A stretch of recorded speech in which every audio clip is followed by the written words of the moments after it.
All right, this is going to be interesting because this is kind of a short segment, and I'll see if the congressman can hang over. Paul Ryan, how are you, sir? Fine, great one. How you doing? Good. You're all mad at me, aren't you? No, all I heard you stripped the bark off me the other day, but friends do that to each other. It's all in good jest. Well, this is painful for me because I think this is very, very foolish. But first of all, did you see the CBO today? It just came out and said that the Senate bill will only reduce illegal immigration by 25% and will have 10 million more illegal aliens here over 10 years. Did you see that? I did not. I'd been in budget talks in the Capitol all day. Well, now that you know that, you can't support this bill as is, can you? I'm focusing on the House bill. That's what I've been talking about. All my comments have been about the House bill. I've been saying all along that the Senate has to do a better job. But hold on a second. If the Senate bill comes over, you can't support this bill, can you? It's not coming over. We're not going to bring up the Senate bill. We've been very clear about that. We're going to do our bill in the House. We're going to bring our bills to the floor through the Judiciary Committee. So our Speaker has been really clear. We're not bringing up the Senate bill.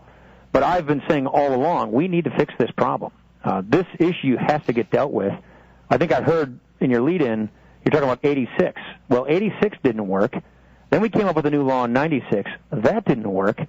Then we've been trying to come up with a new law since 2006. We want to get it right this time so we're not here with the same problem 10 years from now. Well, why should we trust, when I say you, the generic you, why should we trust you? Let me tell you something. I don't think we've had a better president than Ronald Reagan, and he thought that he was securing the border, and we could never get the funding for it. Let me just continue. Under Republican presidents, they wouldn't fund existing law requirements on the border. In 2006, you guys passed another law for hundreds of miles of secured fence. You built 36 miles. I mean, we the people, we're sitting here listening. Oh, this time we're going to fix it. This time we mean it. But first, a border security has to come after legalization. We're not buying it. So I voted for that in 06, that fence bill, that they called it the Sensenbrenner bill at the time. And you're right. But we didn't fund it. That's right. So here's what we're saying in the House. Real metrics on the border. Not somebody signs off like Janet Napolitano says, okay, I certify the border secure. What we have done through our Homeland Security investigation, through our committee, is real metrics that certify objectively whether or not the border is secure. That's number one. We say that has to be met. Number two. Hold on. Who does the metrics? Who does it? It's an objective measurement of metrics. By whom? Border Patrol, by the General Accountability Office. That's our auditing arm of Congress. By Congress, measuring the administration as to whether or not they met these metrics. So it's not hard to measure a metric if you have an objective criteria. The other point I'm saying is we also have to have an E-Verify system up in place so that you can determine whether or not a person is legally who they say they are and whether they're legally allowed to be in the country or not. And so the things we've been saying in the House is put a person who is an undocumented immigrant in probationary status. Judges put people on probation all the time. That gives them a non-immigrant work visa, during which time you have to have these border triggers met that are objective, not subjective, objective. Can I slow you down because it gets confusing for people? Let's first talk about the, as you call it, the undocumented immigrant, or as I say, illegal alien. Let's talk about this a second. Yeah.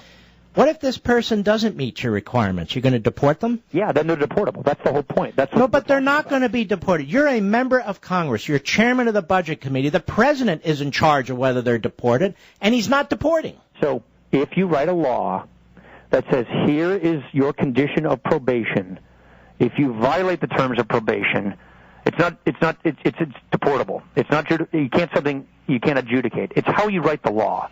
And so what I'm trying to tell you, Mark, is in the House, we think, let me back up for a second. Do you believe we're going to find 11 million or more people where we don't know who they are and where they are and round them up and kick them out of this country? No. No, that's not going to happen. I don't think under this administration we're going to round up 500,000 people and kick them out of this country. Any administration isn't going to be able to do that, even if they tried. And so here's the problem. In this post-9/11 environment, yeah, that's why people want the border secured first, so we're not counting 50 million people. Right. So in this post-9/11 environment, in this environment where the drug cartels are moving north into Mexico, it really matters that we get border security. It really matters that we know who is coming and going to and from this country. It really matters that we know if a person's overstayed their visa and where they likely are to be or not. We know none of that. And so you have to rewrite these immigration laws to get those things. And so what we're saying is, get these people in probation. You got to pay a fine. You got to pay taxes. You got to learn English. You got to learn civics. All of which was under the 1986 bill, by the way. Then you have to have these border triggers. You have to have the Real ID program up and running. And then and only then, after those things have been certified, can that person, at a minimum of 5 years, get in the back of the line to change their status, to get a green card or a visa, after everybody who came here the right way, the first way, illegally gets adjudicated, gets their petition processed. So I want to get back to this border quickly. Sure. Can I carry over for one more segment? Because I want us to hammer some of this out. Let's talk about, we're going to have matrix. Okay, what are we measuring exactly? So the way we measure this, there are certain parts of the border where we believe you have to have fences. There are certain parts of the border. You know what? I'm going to interrupt you. Not to be rude. The music is my... Gotcha. Congressman, I apologize. I'm going to ask you the same question when we come back in about 5 minutes. Is that okay? My pleasure. All right. I appreciate you being here, Paul. I really do. We'll be back with Congressman Paul Ryan. I'm Mark Levin. I'm here with my friend, the chairman of the Budget Committee, Congressman Paul Ryan. We're having a little disagreement over this immigration issue. Hey, good conservatives can disagree on something. That's right, and people need to learn that, right? Yep, absolutely. And where we left it off, and thank you for holding over, the issue now, this matrix about border security, what is that? Metrics, I said, metrics. Metrics, I'm sorry. Yeah, so I won't speak as fast. You were running out of time, so I spoke really quickly. I do that sometimes. We do that in Wisconsin. Okay. By the way, Marco does that too, I noticed. But go ahead, yes. So, okay, we have certain metrics that we believe certify actual border security. So many fences in certain areas, so many number of Border Patrol agents hired, so many drones that are up and running and flying and patrolling the border in certain areas that are very, very difficult terrain, a number of apprehensions. Those are things that we have actual metrics, measurements, that we think constitute securing the border. Now, the measurement of this is not the administration. We don't trust Janet Napolitano or the administration to sort of wink and nod and tell us, oh, yeah, don't worry, it's all done. That's why our measurement body is the General Accountability Office, which is Congress's auditing arm, and the border officials from the states. Rick Perry's people down in Texas, Jan Brewer's people down in Arizona. So we want state officials who have a real interest in this, and the General Accountability Office. And then we say, back to the probation part, you can't get out of probation. Not only can you not get out of probation if E-Verify is not up and running nationwide, you go back to a non-immigrant status. And so it's a real hook on the administration to get this up and running. What is E-Verify? It's an electronic verification program. Hold on. Before we get to E-Verify, sure. I want to deal with this metrics and so yeah. forth. Well, it sounds swell, but I still don't know what the metrics are. Yeah, so I literally don't have the language in front of me with the numbers, but it's actual. This part of the border has to have this kind of fence. This number of Border Patrol agents have to be patrolling the border. This number of drones have to be purchased and procured and up and running. These numbers of detention facilities have to be at these locations to where we have hot spots collecting people. And if that doesn't happen, these temporary visas are withdrawn? Yeah, if that doesn't happen, you can never get out of probation, number one. And then if... All right, well, so if you're never out of probation, then what are you? Well, you're in a non-immigrant probationary status. Well, Marco calls that de facto amnesty. No, what I would call, I think what he means is the current system is de facto amnesty. Well, that's de facto amnesty too, then. How can it not be? So the next sentence I was going to say is, then if E-Verify is not up and running, then you are not even on probation anymore. You lose your probationary status. And so what we think this does is it puts the cart behind the horse and the horse in front of the cart by saying, here's actual border enforcement that has to be up and running. Here's a real system that tells whether or not a person is lawfully present in the country and that they are who they say they are when they go apply for a job. Those are the critical things you need to do. And I can go on and on if you'll. Well, I have some questions. Yeah, but I'm a quick study. I have a couple of questions though. Yeah. This metrics. How long a period do they have to put this stuff in place? So each of these has different deadlines. Like the Border Patrol agent has a different deadline. The fence has a different deadline.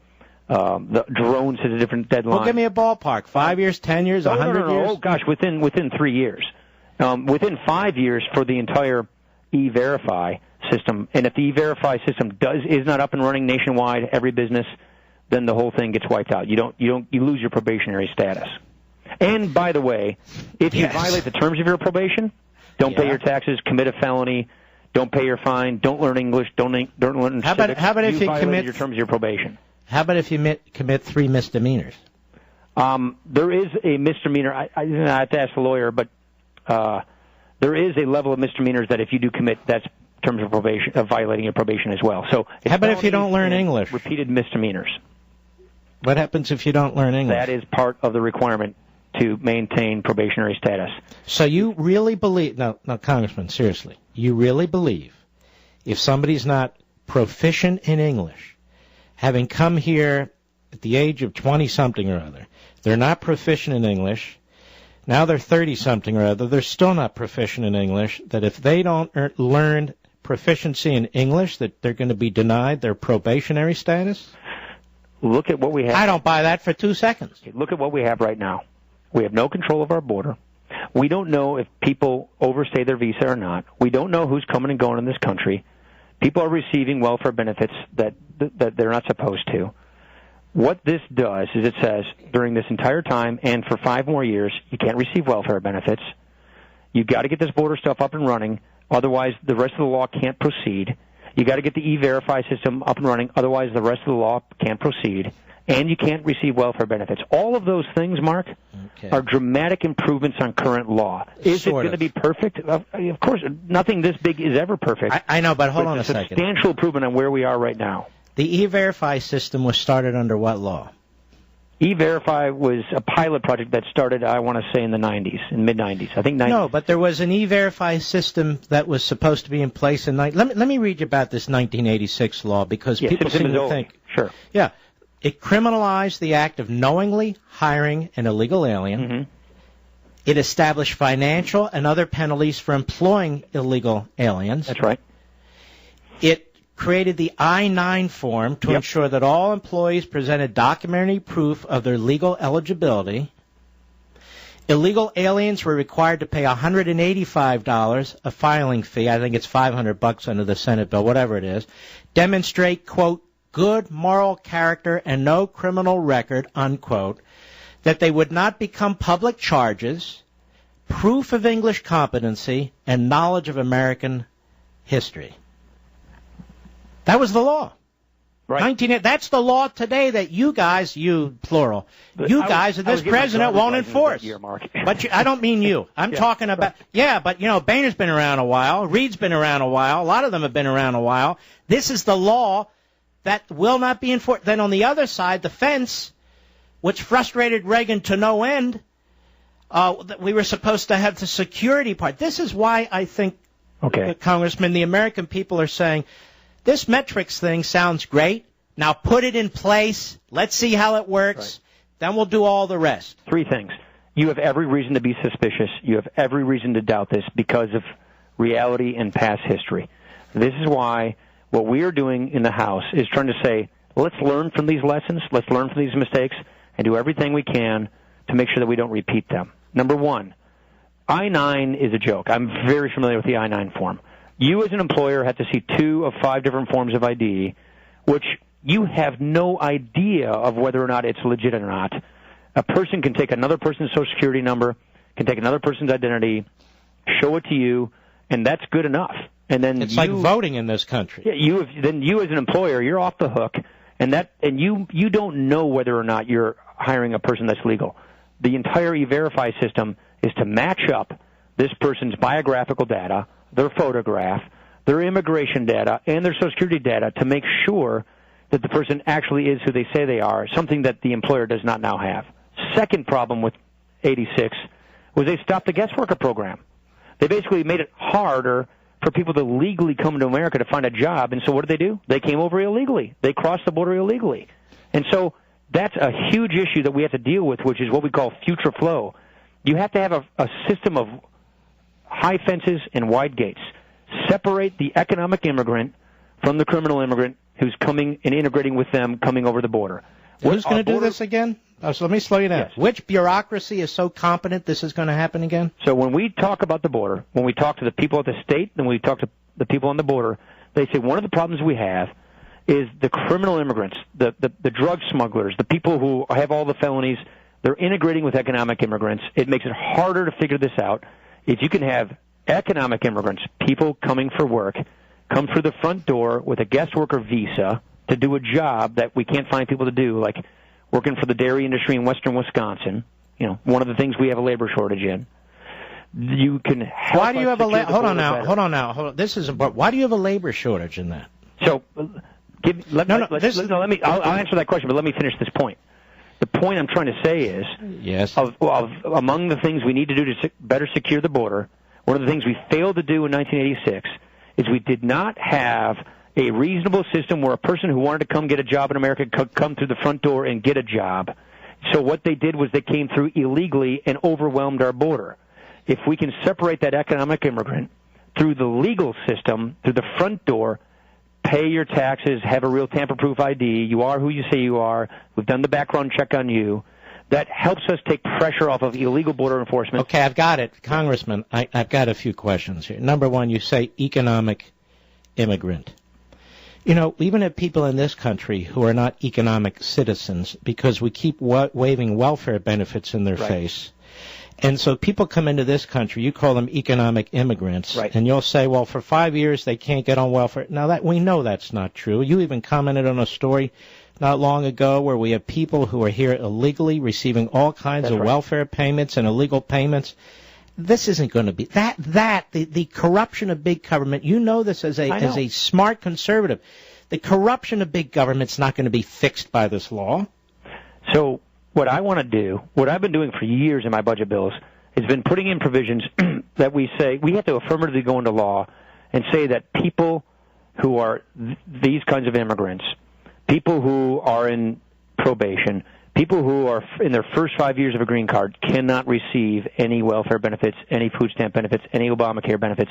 We need to go affirmatively deny those benefits in law, like we're not doing now.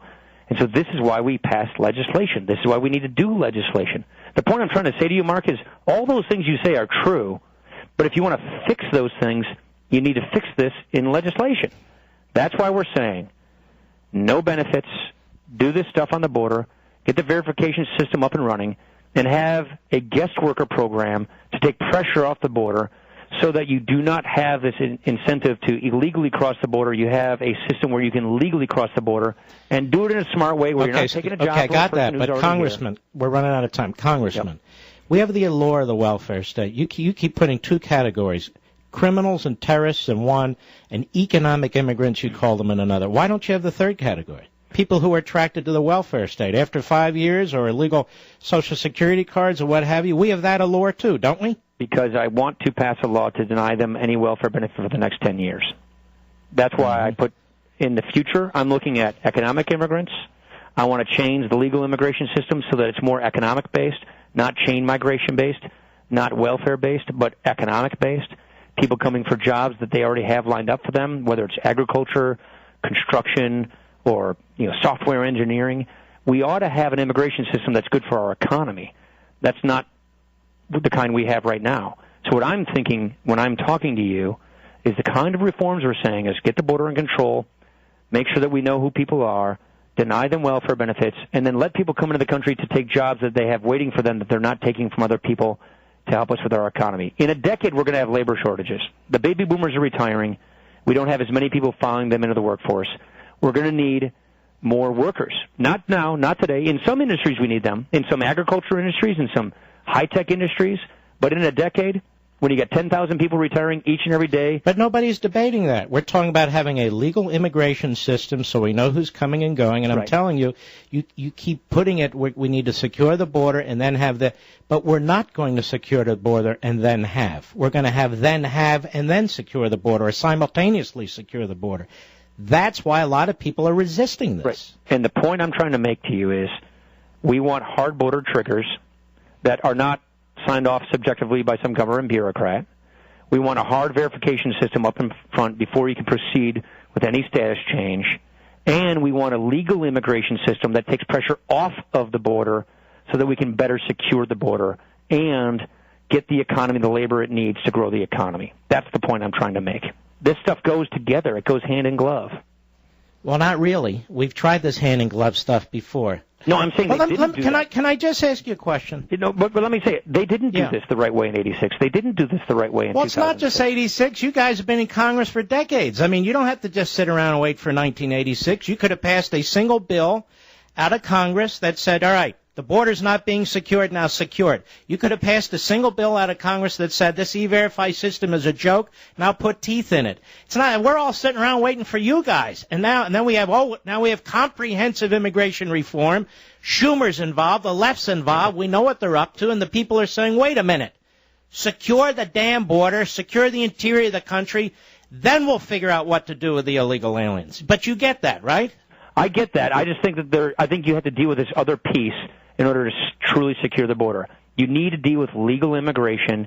You need to deal with the future flow of immigrants, because if you don't give a person the ability to come here legally, if they're poor, if they're fighting for their family, if they're south of the border, they'll come here one way or the other. And I think you need to find a way to make sure that they're coming to contribute to America, to contribute to our country, to learn our system, to assimilate, to contribute to our economy. And I think that's a key ingredient that we have failed to work on in the past if we're going to really secure this border. Listen, I've enjoyed the back and forth. Me too. I love it. People make their own decision. I could go on an hour with you because I find this intriguing, quite frankly. And when's the debt ceiling issue come up, by the way? I've got 30 seconds. They keep moving the date on us. It looks like it's November now. We thought July, then August, then Fannie and Freddie cut a big check. People realized their capital gains last year when taxes go up, go figure, and now it's looking like November. November. That's what the Treasury tells us.